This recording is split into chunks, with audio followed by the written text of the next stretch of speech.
years on the British throne. They are now the most famous royal family in the world and have prospered while other great dynasties have fallen. They've seen their relatives overthrown, murdered and exiled, overcome family feuds, fire and betrayal. And they have always followed one crucial rule: survive, whatever it takes, whatever the cost. The Windsors learned the dark art of survival in the days of war a century ago. They've never forgotten it. Now, Channel 4 can uncover their secrets with the help of family insiders, royal experts, and some of the most closely guarded papers in the world. We've combed through letters, diaries, government memos, confidential royal reports, and for the first time, cameras have been allowed into the Queen's personal family archives at Windsor. What we've found rips aside the mask of royal pomp to reveal the human frailties and the secrets of the family that built Britain's most powerful dynasty.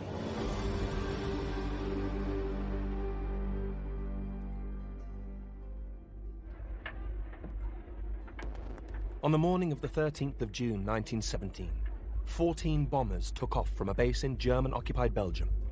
Their destination, London.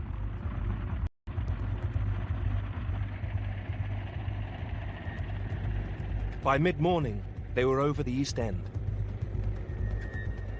The children of Upper North Street School in Poplar were just starting a maths class. I was on my 5th sum, and this plane was coming over. So the teacher saw everybody's eyes lit up and said, "That's one of ours." I'm still thinking this as I finish my sum. Somehow I managed to climb out, and as I went out the classroom door, I stepped over a little boy who was dead.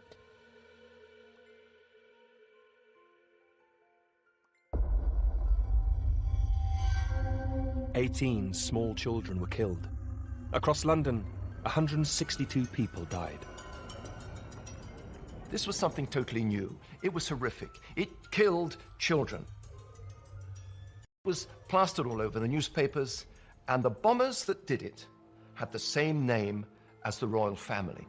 Gotha bombers. Saxe-Coburg Gotha.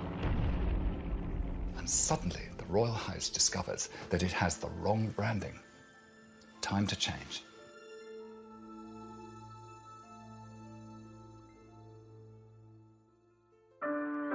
In August 1914, the monarch was 49-year-old King George V.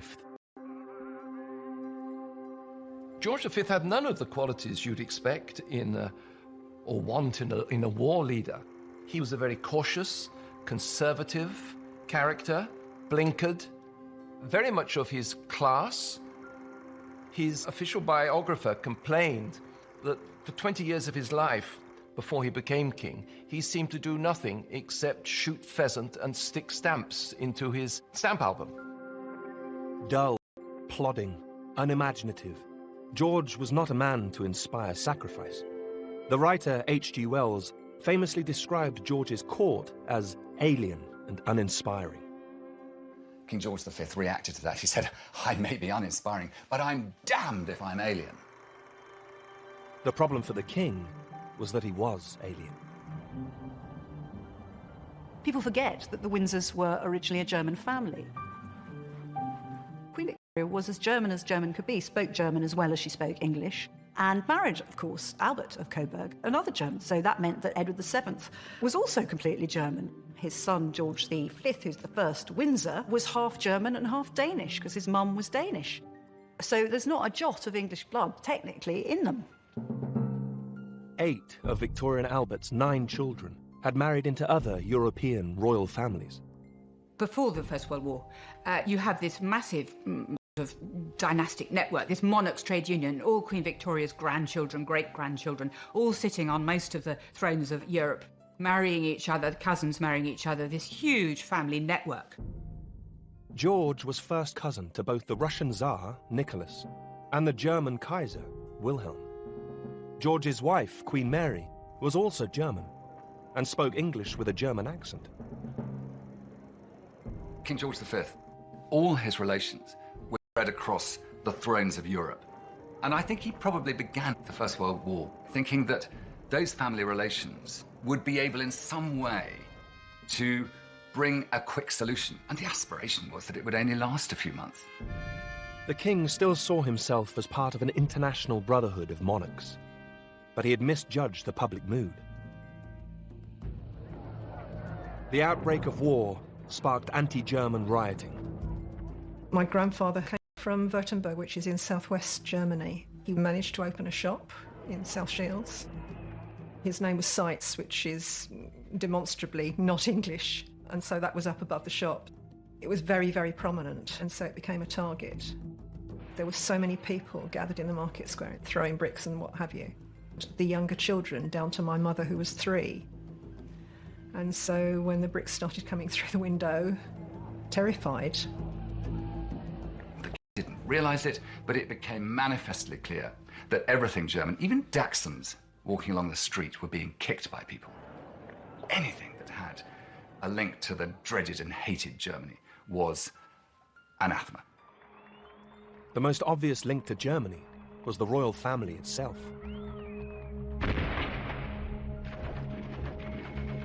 As casualties mounted, the government introduced conscription. A few months later, in the summer of 1916, British forces were decimated at the Battle of the Somme. The mood is changing. The public are just fed up with this war, and the number of people dying, and the privations, and the agony. People are not going to put up with this any longer. The old order, the great institutional monarchies of Europe, are themselves buckling. In March 1917, King George received terrible news. His first cousin, the Tsar of Russia, had been overthrown. It was a first blow to the international club of monarchs, and for George, deeply personal. As children, King and Tsar had holidayed together, and had always been close. George constantly writes in his diary, "I am devoted to Nicky," on several occasions. He felt Nicky was a real sort of soulmate, somebody who he could talk to. The king wrote a telegram to the Tsar. Events of last week have deeply distressed me. My thoughts are constantly with you, and I shall always remain your true and devoted friend, as you know I have been in the past. But the fall of the Tsar presented the king with a dilemma. Here are Nick and George, Emperor and Tsar, who look like twins here. Olga Romanov is the Tsar's great niece. They're wearing each other's uniform. Some tourist asked me if it was swapsies, and I said, no, not swapsies. Nicholas, here, is wearing the uniform of the Scots Greys, who he was Colonel-in-Chief to. Princess Olga lives in Kent.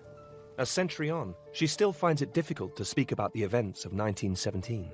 I don't think the Tsar had much inkling of stuff because he was so wrapped up in his sick child and his wife, who he absolutely adored.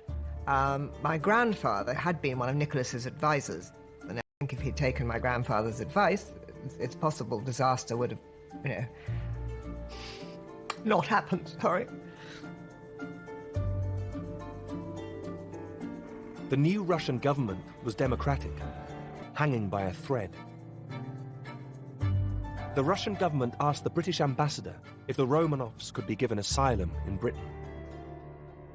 The British ambassador goes back to the British government, of whom Lloyd George is the leader at this point, and says, what should we do? What shall I say? I feel that we ought to say yes. And Lloyd George initially says, yes, I don't think we can refuse.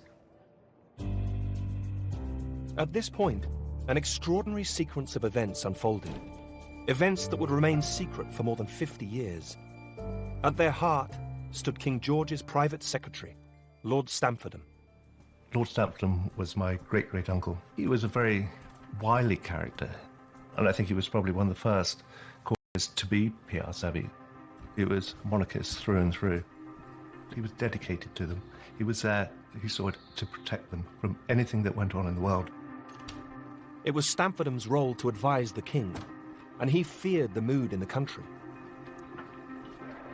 The fall of the Tsar may have horrified the royal family, but it delighted Britain's war-weary people, who saw the Tsar as a tyrant. Mass rallies were held, where socialists and republicans offered passionate support for the Russian Revolution. Stamfordham compiled a file that he gave the title Unrest in the Country. It contained newspaper clippings and letters he'd received from a network of informants. Stamfordham's top-secret file is now kept at Windsor Castle. Tens of thousands of records going back hundreds of years are kept here. And our cameras have been granted access to the Queen's own private archive. The Unrest in the Country file includes this letter from a Salvation Army colonel in Essex, which was typical of the type of information Stamfordham was receiving. I have noticed, since the news came to hand of the Russian Revolution, a change has come over a certain sector of the people in respect to their attitude towards the king and the royal family. A friend of mine saw written in a second-class railway carriage, "To hell with the king, down with all royalties."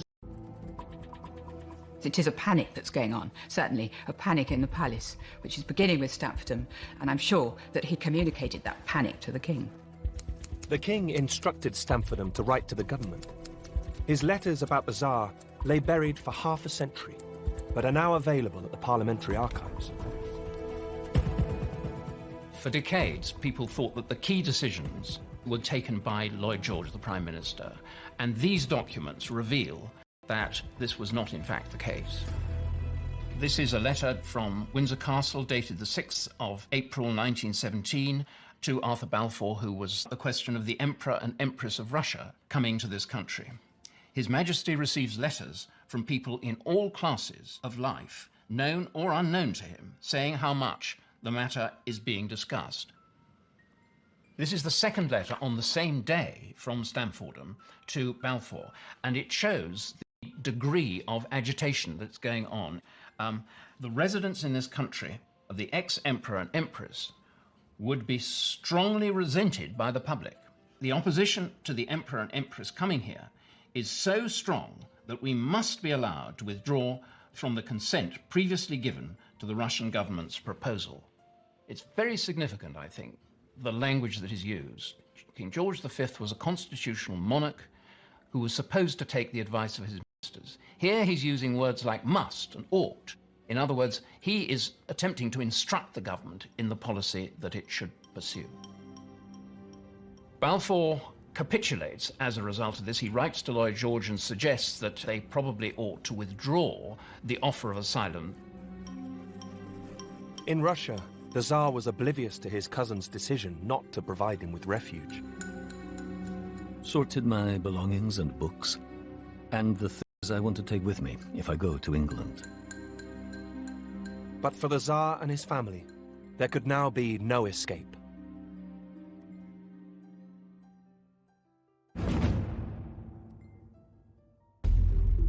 In March 1917, the Russian Tsar was overthrown.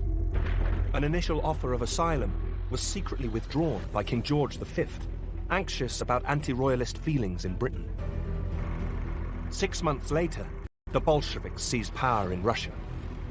The Tsar and his family were moved to this house in Ekaterinburg in the Russian Urals.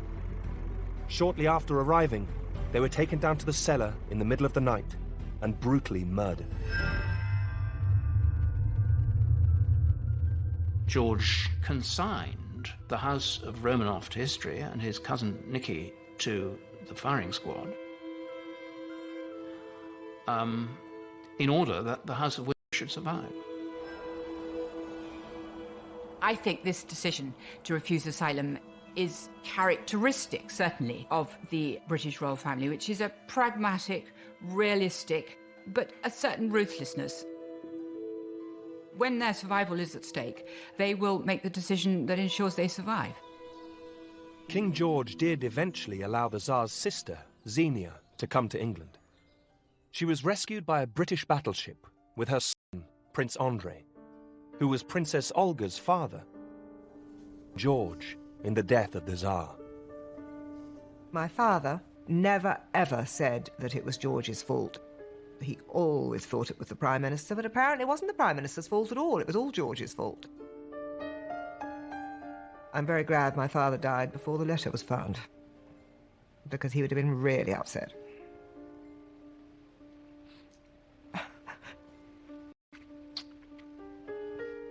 George, the Tsar, and my grandmother were great friends. They played together. They did things together. And eventually, George gave refuge to my grandmother and was wonderful to her. And used to put Queen Mary's nose totally out of joint. Was really, really nice to her. And I suspect a lot of that was guilt.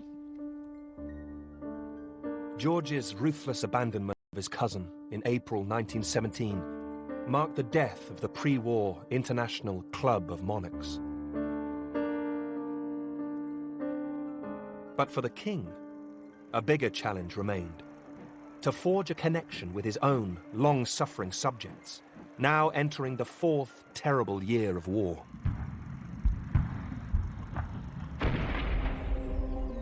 Once more, it was his private secretary, Lord Stamfordham, who took the initiative. In the spring of 1917, he wrote a historic memo, setting out his strategy for the future of the monarchy.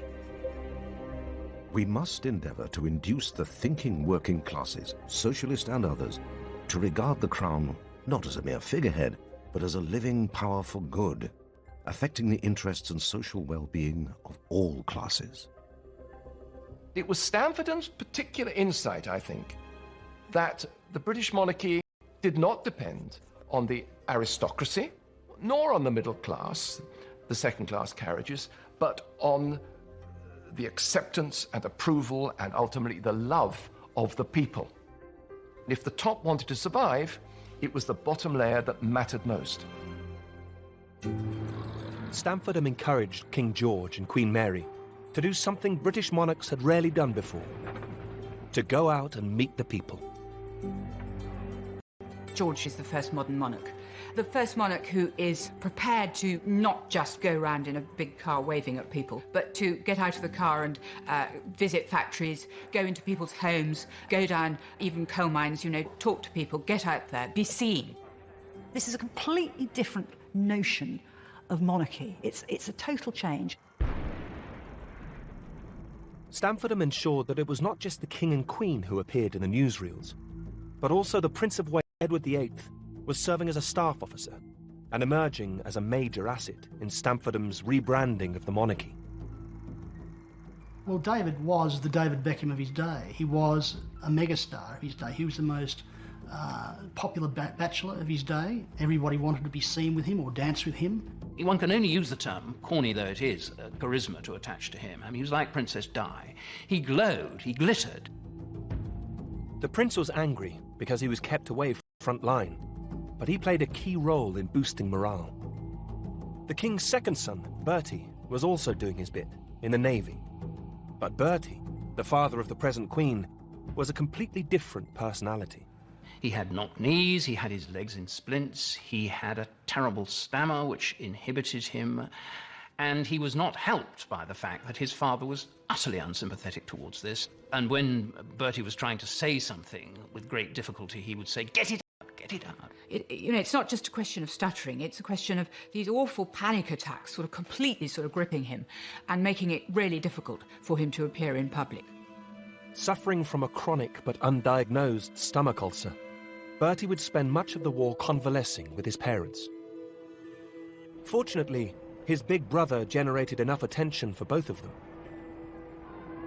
But as the Prince of Wales and his parents worked to forge a new bond with the British people, a major obstacle remained: the family's German name. Who is the king? Who is this man I'm fighting for in the cold, in the misery, in the fear of every day of the Western Front?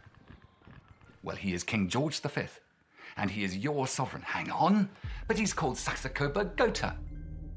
Saxe-Coburg-Gotha was the name given to the royal family by Queen Victoria's German husband, Prince Albert. The king knew what had happened to other Germans in Britain. It must have been an intensely worrying time for the family. Is this going to happen to me? It's happened to those German immigrants out there in our country. After all we've done, for all the length of time that we've been here, do they still see us as German? Will they chuck us out, perhaps? In the wake of the Russian Revolution, Lord Stamfordham was finally instructed to come up with a British name for the British royal family. Papers at the Royal Archives reveal him rummaging through the history books, feeding possible names to the King and the Prime Minister. The King bars Plantagenet and does not care about Tudor. Tudor Stuart has been suggested. Mr. Asquith advised against Tudor with its recollections of Henry VIII and Bloody Mary, and the last driven from the throne. He does not like Fitzroy, and he at Guelph. That is too foreign and is not at all liked by their majesties, who also do not approve of Fitzroy and its bastard significance. Royal history was proving a minefield. Stamfordham was at his wit's end. It is disastrous. The King is all for a prompt settlement. It was at this moment, on the 13th of June 1917, that London was raided by the Gotha bombers. It was a cataclysmic moment. Just imagine bombs falling from the air. We're used to it as an expression of warfare. This was something totally new. It was horrific. Now it went beyond degermanizing, went beyond cutting off from the Club of Monarchs. It was a question about the very identity and name of the dynasty. It could not be Gotha any longer. That same day, Stamfordham finally struck inspiration. The answer, he realized, lay in the very place he was working. I hope we have now discovered a name which may appeal to you, and that is that Queen Victoria shall be regarded as having founded the House of Windsor. Windsor is a brilliant idea, a fantastic piece of branding. It symbolises safeness, coziness, those lovely luscious green rolling landscapes, tea, cakes. It at once says exactly what George wants the British royal family to be. At Windsor Castle, the Royal Archives contain a letter from the same Salvation Army colonel who'd written earlier warning of anti-royalist feelings. Now he praised the King and Queen. Their strong efforts to remove in every possible way the German influence and power from the court will have its fruit in the abiding and affectionate loyalty of their devoted subjects.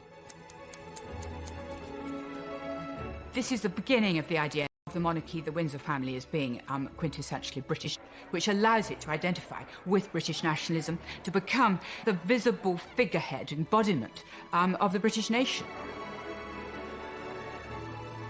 Stamfordham received a letter of congratulation from the former Prime Minister, Lord Rosebery.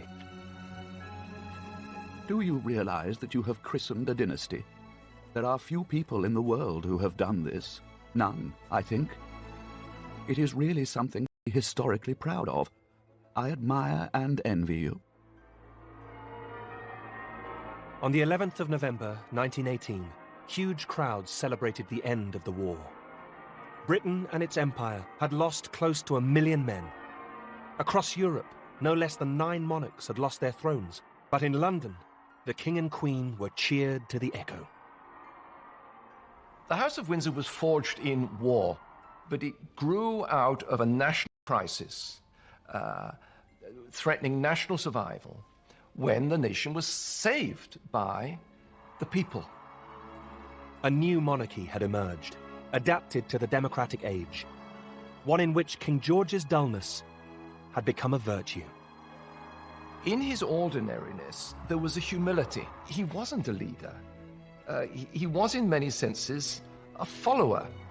And so, this essential humility that George V had proved to be the reason why his monarchy emerged from the war intact, and the grand imperial monarchies of Russia and Germany and Austria fell by the wayside. For dull, plodding George V, humility came naturally. But would it come so easily to his sons?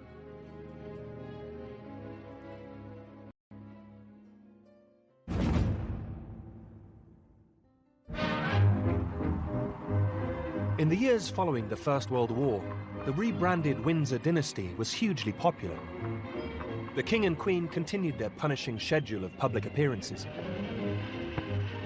Their second son, Bertie, was starting to carve a modest niche for himself, although his stutter made public appearances a torment. I'm sure that we are all happy to feel that the generosity of His Majesty has set an example to all, and which has been widely followed throughout the country. But it was the older brother, David, Prince of Wales, who continued to attract all the attention, embarking on a series of headline-grabbing world tours. He is a kind of rock star prince. He's fabulously successful. In you know, crowds are sort of completely captivated. He became famous the world over. Here he was with his boyish, blonde good looks, and he became known in the press as Prince Charming, the adored Apollo. Everyone fell in love with him. On one tour, the prince shook so many hands, he was ordered by his doctor to rest his right hand and use his left. But beneath the surface, there were tensions. King George had been a distant, cold father. He did not know how to handle children, and he was gruff and aloof and bullying and intimidated them and enraged them. The relationship did not warm as his children grew older. To his children, he was austere. George V, for instance, took against his children when they started to press their trousers fore and aft, because he always pressed them from side to side. And he thought it was caddish, and also when they started wearing turn-ups. George V set these kind of standards, and he used to pick out these things. And whatever they did, he'd point out what they hadn't done right. His relationship with his oldest son was particularly difficult.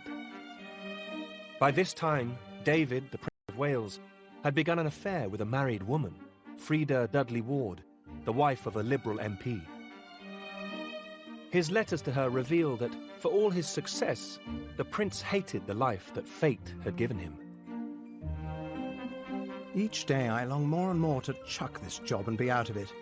The more I think of it all, the more certain I am that really, the day for kings and princes is past. Monarchies are out of date. Though I know it's a rotten thing for me to say, and sounds Bolshevik. His letter to Freda from York Cottage, his parents' home on the Sandringham estate, at Christmas 1919, left no doubt how much he hated the place, and how much he missed her. I love you, darling, and you know it. How you mean absolutely all and everything to me in life. Nothing else seems to matter now. Not even my bloody job, of which I'm so sick. David's letters to Freda Dudley Ward are extraordinary in the way he expresses his hatred of the life that he's leading. I think basically his problem was that he liked the pluses of being a royal and not the minuses. He didn't like the duty aspect of it. He didn't like all the flummery, all the ceremonies that he had to go through, all of the sort of formalities which he found odious and tedious, all the sorts of things royalty do. He hated all that. What the Prince of Wales did like was parties.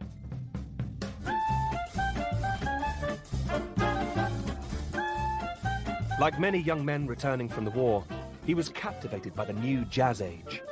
His parents disapproved, particularly since he appeared to be leading younger brother Bertie, the present Queen's father, astray. Bertie, in his early 20s, spends a lot of time with David and does become involved with this very attractive Australian married woman, Sheila Loughborough, apparently the original Sheila, who's part of this very... Freda's best friend. She was brought in to match up with Bertie so that the two brothers could go together and not seem to be a duos with two married women. Like Freda, Sheila was a glamorous society beauty, and, like Freda, she was trapped in an unhappy marriage. She and Bertie soon began an affair, and the four were inseparable, as David commented crudely in a letter to Freda. What marvellous fun we four do have, don't we, Angel? And fuck the rest of the world. In the summer of 1919, David and Bertie spent a golfing weekend with Sheila and her alcoholic husband, Lord Loughborough.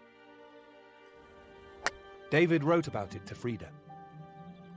After tea, I managed to lure Luffy away on the pretext of wanting to play a few more holes of golf on the local course. so as to give Sheila a chance of being alone with Bertie. They said they were tired, and we left them. It's all so sordid, though. I'm sure Luffy doesn't suspect Bertie at all. The king did not approve, and demanded Bertie end his affair with Sheila. But he also dangled a carrot, as Bertie confessed to his brother David. He's going to make me Duke of York on his birthday, provided that he hears nothing more about Sheila and me. And of course, George V had been made Duke of York by Queen Victoria, so it was a very special thing for Prince Albert, as he then was, to be made Duke of York by his father. David was furious, as he wrote to Frida. Christ, how I loathe and despise my bloody family, as Bertie has written me 3 long, sad letters in which he tells me he's getting it in the neck about his friendship with poor little Sheila.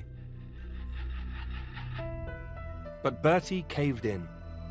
In the spring of 1920, he ended his relationship with Sheila. Bertie was very different to his brother. He was a shy young man, but he always would put duty above love, and he acquiesced to his father's demands to be the Duke of York, provided he never speak of the Australian again. The king wrote to his second son to thank him. The letter, in the king's own hand, is in the royal archives and has never before been shown on television. I know that you have behaved very well in a difficult situation for a young man, and that you have done what I asked you to do. I feel that this splendid old title will be safe in your hands, and that you will never do anything which could in any way tarnish it. The king's oldest son was determined he would not be dictated to in the same way, as he wrote to Frida. If H.M. thinks he's going to alter me by insulting you, he's making just about the biggest make me despise him and put me completely against him, and I'll never forgive him. God damn him. David and Frida would continue their scandalous affair for more than a decade. Bertie, by contrast, was about to start pursuing a girl who perfectly fulfilled all of his father's expectations.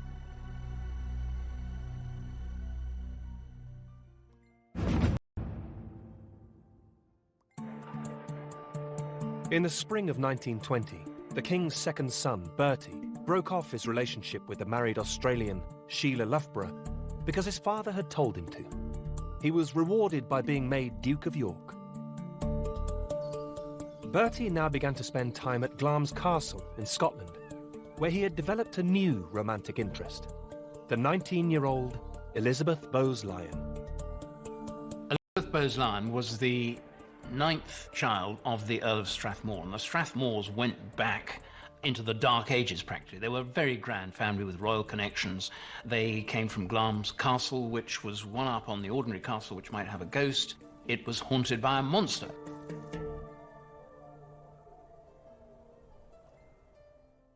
Elizabeth Bowes-Lyon is an incredibly attractive, kind of magnetic young woman. And she has so many admirers.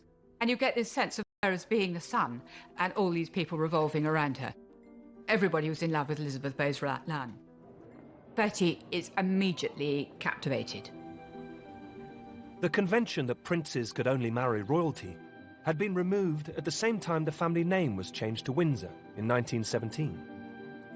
For the first time, David and Bertie no longer had to fish in the tiny pond of Protestant, normally German princesses, women like their mother. You had a huge new pool of what one might call talent available for the royals. Elizabeth was perfect. She was delightful to look at. She appealed terrifically to the royals. The only problem was that, initially, she wasn't interested in the shy, stuttering Bertie.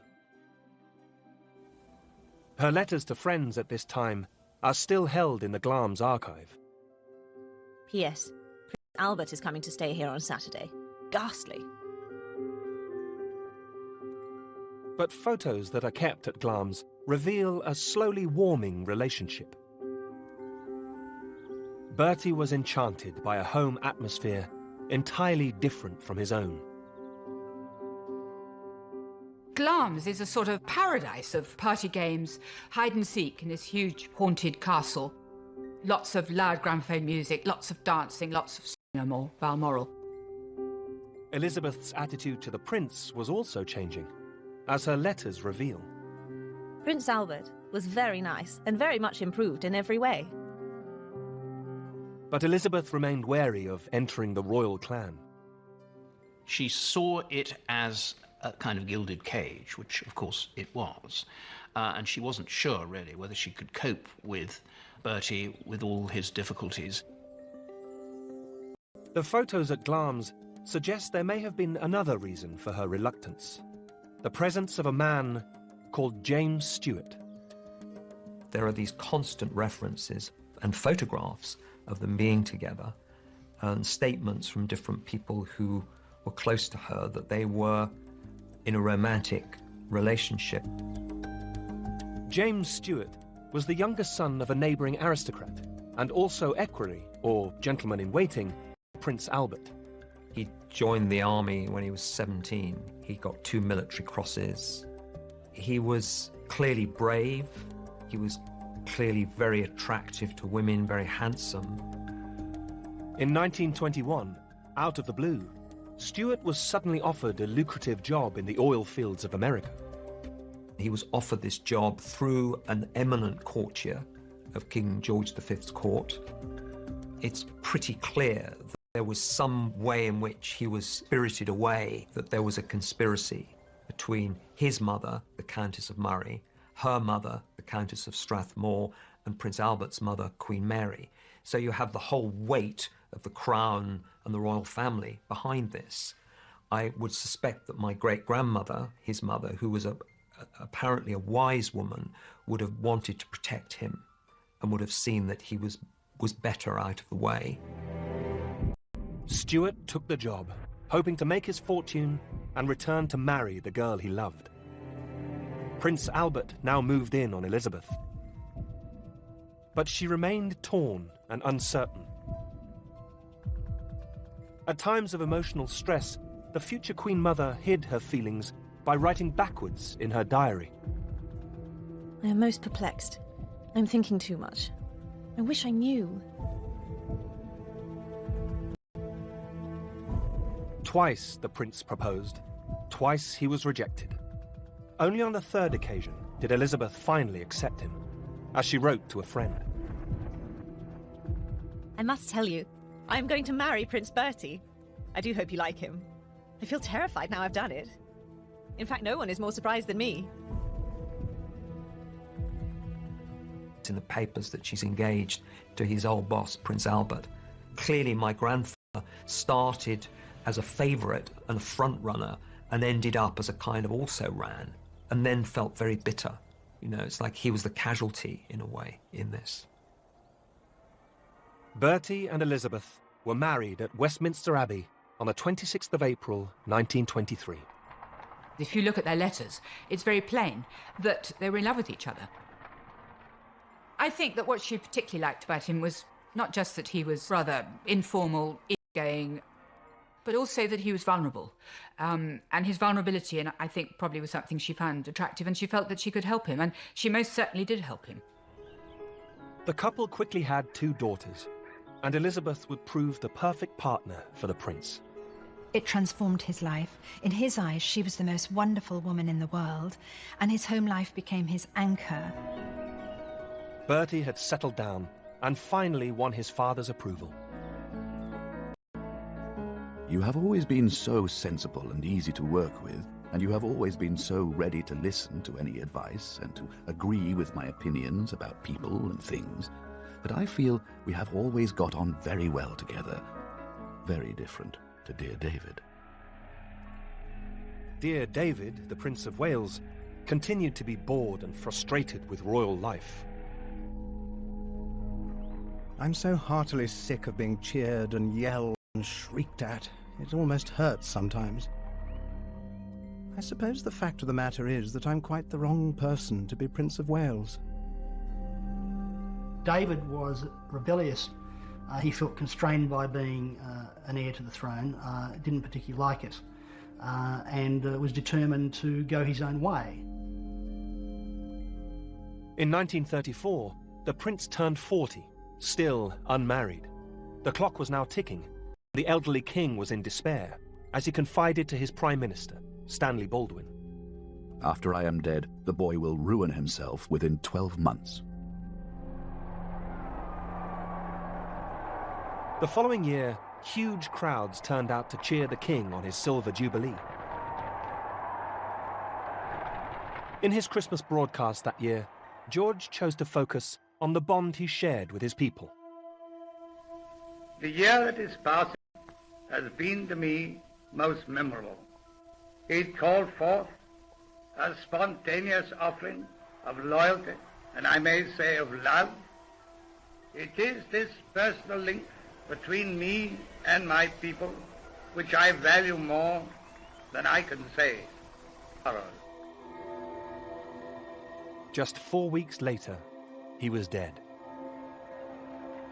King George had created a new style of monarchy, one based on sacrifice and duty.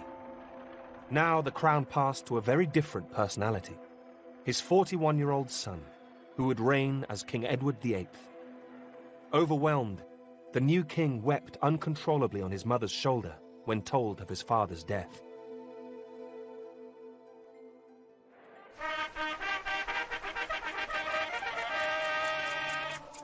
As he was proclaimed king, Edward broke with tradition by watching from the windows of St. James's Palace.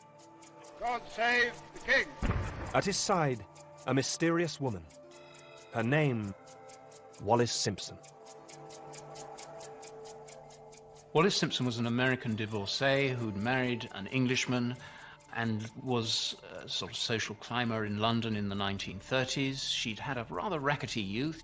Her first husband was a drunk and violent, and she had chosen her new husband, who was called Ernest Simpson, because really she'd sort of come to the end of her resources.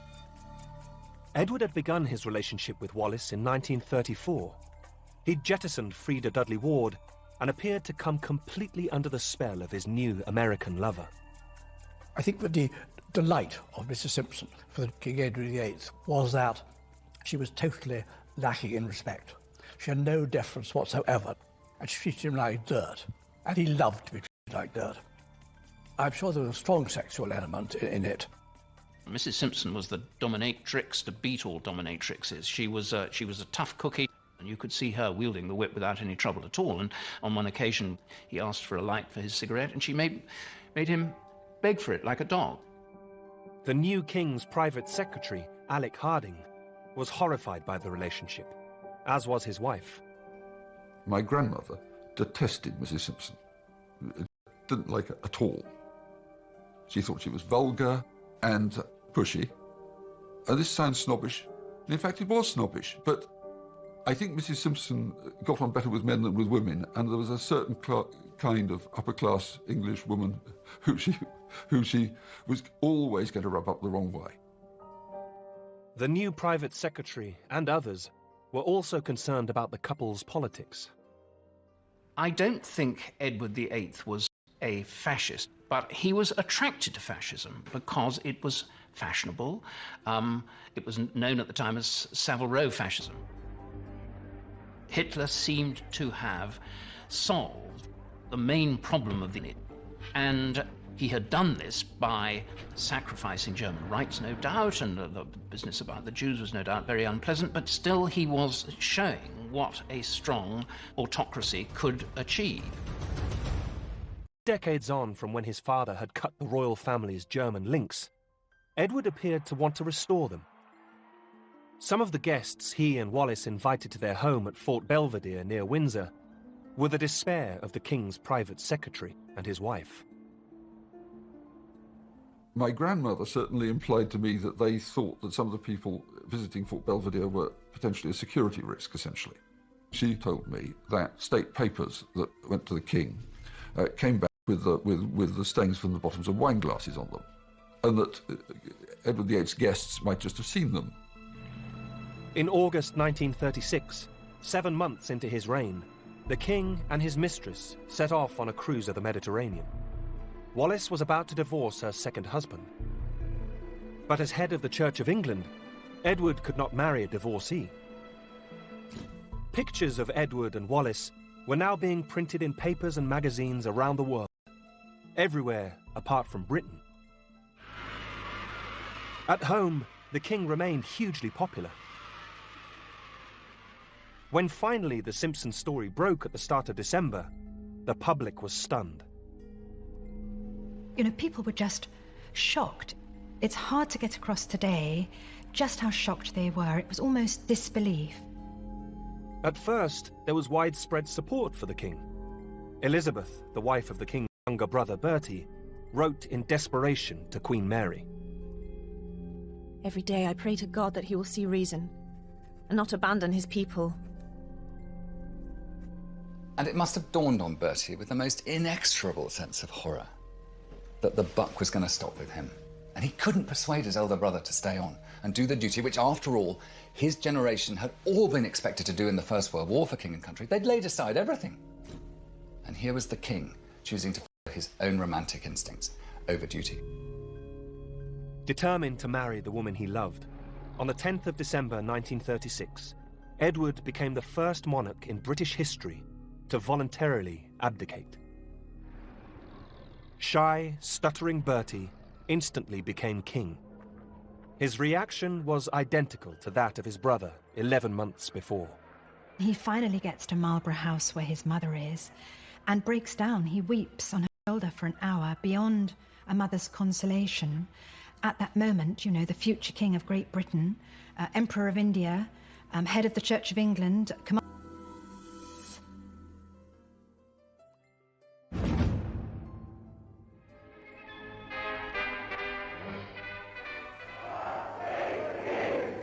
On the 12th of May, 1937, Edward VIII's younger brother, Bertie, was crowned king. He took the name George VI in honour of his father.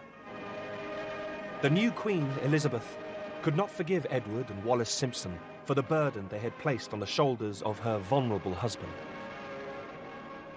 She realized that now it would be duty all the way, and she was uneasy about her husband's capacity for fulfilling the role. She was very unforgiving. She was steely to beat the band. Cecil Beaton described her as a marshmallow made on a welding machine. She was really tough. The Duke and Duchess of Windsor, as they now became, were married in France in June 1937. At Queen Elizabeth's insistence, Wallis was denied the HRH title or any of the trappings of royalty. I think he had visualized himself as coming back to Britain as a kind of subsidiary prince and enjoying the kind of life, privilege and no responsibility that he'd enjoyed as Prince of Wales. But of course George VI couldn't countenance this at all. He was constantly looking over his shoulder to somebody who was much brighter and smarter and more alluring and had more charisma than he did, and so the Duke of Windsor had to live abroad. King George knew that if his brother chose to, he could easily become a dangerous alternative focus of loyalty. And the king's worst fears were about to be realized. Berlin. A huge crowd greeted the Duke and Duchess of Windsor, and they were specially welcomed by Dr. Lai, the Reichsorganisation manager. In October 1937, less than a year after the abdication, Edward and Wallis toured Nazi Germany. Pathé catches the moment. There he is, with Wallis at his side, turning up in Berlin, surrounded by a crush of 2,000 people, who all longing to catch a glimpse of the fairy tale, you know, the man who's given up his throne for love. He was feted by the Nazi leadership. There were smiles and handshakes all round, even the occasional Nazi salute. And of course what he wanted to do was fashion a role for himself on the international stage and give Wallis a taste of what it would be like being feted like a queen. He did this, I think, to bring himself back into the limelight. And I think it bespeaks a sheer sort of naivety, ignorance, stupidity on his part that he didn't see what a monster Hitler was. Britain was at war with Germany. King George now feared the rift in the royal family might be exploited by the Nazis and could threaten the very survival, not just of his dynasty, but of his country. The records in the Royal Archives do shed a real light on the degree to which the king saw his older brother as an increasing liability. For instance, in his diary, when the war breaks out and he has a meeting with the Chief of the General Staff, of General Ironside, and General Ironside is asking the king, "Can I trust your brother?" And the king says no, effectively. 8 months later, France fell. Edward and his wife were ordered to return to London. Instead, they fled to neutral Portugal. Shortly afterwards, the government in London received an extraordinary document. A document only recently discovered at the National Archive in Kew, and shown now for the first time on British television. So this is a letter to Alexander Cadogan, who was an undersecretary at the Foreign Office, and it's British intelligence, actually from a source in Prague, the 7th of July, 1940, and it says on it PM to C. We know the Prime Minister saw it that day, and the King pretty shortly afterwards. And it says, Germans expect assistance from Duke and Duchess of Windsor, latter desiring at any price to become Queen. Germans have been negotiating with her since June the 27th. Status quo in England except undertaking to form anti-Russian alliance. Germans propose to form opposition government under Duke of Windsor, having first changed public opinion by propaganda. Germans think King George will abdicate during the attack on London. You can imagine what this was like for the nervous king. Reading this, the ex-king appeared to be negotiating with the Germans. Whatever the Duke's actual intentions were will never be known. He agreed shortly afterwards to become governor of the Bahamas, where strict instructions were issued that women should not curtsy to the Duchess. The couple had effectively been banished. I very much doubt that the British government has it in mind, at the present, that my official activities should extend beyond the confines of the Bahama Islands. The Duke always denied he had contemplated treachery in that fateful summer of 1940. But he and Wallis Simpson would remain royal pariahs for the rest of their lives. In Britain, meanwhile, King George went from Palace itself was bombed, and the King's refusal to leave London made him a popular symbol of resistance. Royal standard waves above for everyone to see. The King is with his people, 'cause that's where he wants to be. He proved to be a steady and reliable focus for a nation that had to fight back on its own in 1940 to make sure that Germany was defeated. Like Mr. Jones and Mr. Brown, the King is still in London town. At the end of the war, King George stood on the balcony at Buckingham Palace, just as his father had, 27 years before. It was like the quintessential moment of victory, and the king had done it, you know. All the doubts about the monarchy at the time of the abdication were dispelled. The Windsor dynasty and the new model of popular monarchy had been tested in the fire of war twice and come through.